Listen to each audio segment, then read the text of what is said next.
Mr. Chairman. Mr. President. Senator from Oklahoma is recognized. Yeah, first of all, I thank my colleagues for voting yes on the motion to proceed so we can start our work on what I consider to be the most significant bill of the year. And we can do these things in earnest. This will be the 59th NDAA for 59 consecutive years, so it's something we're pretty sure is going to go ahead and pass.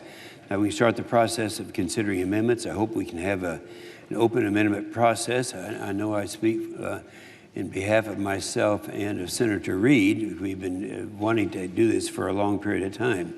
And while we're debating this bill, I encourage my colleagues to come to the floor and share why the NDAA is important to their states and to national security.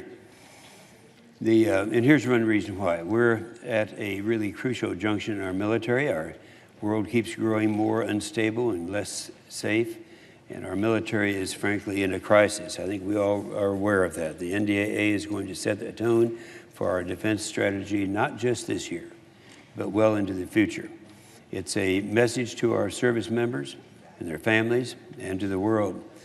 Are we going to show Russia and China that we mean business? Are we going to help our military continue to rebuild? Are we going to give our all-volunteer force the equipment, training, and the housing that they need to do their job?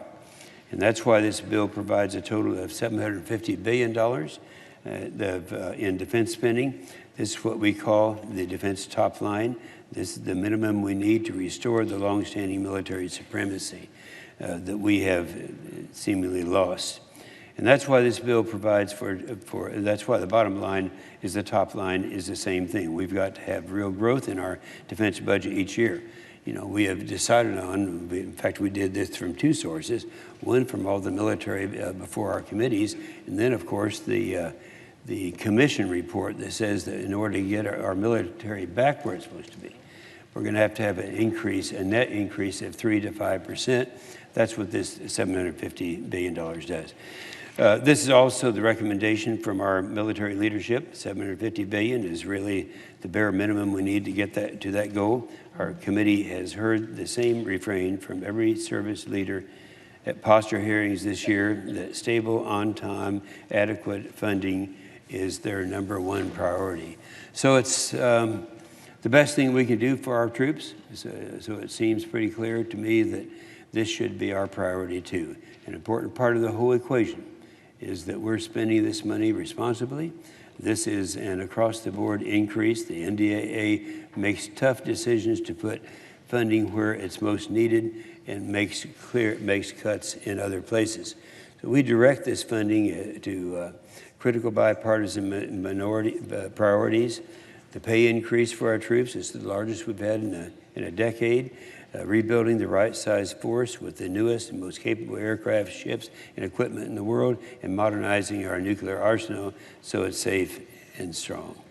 During the last 5 years of the Obama administration, the amount of money we had to run our military was reduced by almost 25%. That was extremely harmful to our readiness and our troop morale.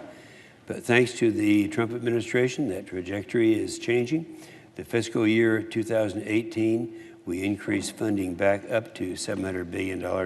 That was the largest year-over-year increase since the beginning of the war on terror. And in fiscal year 2019, we increased it again, $716 billion, and that got the funding out the door on time. This was really meaningful for our military, and I hope that we can do it again this year.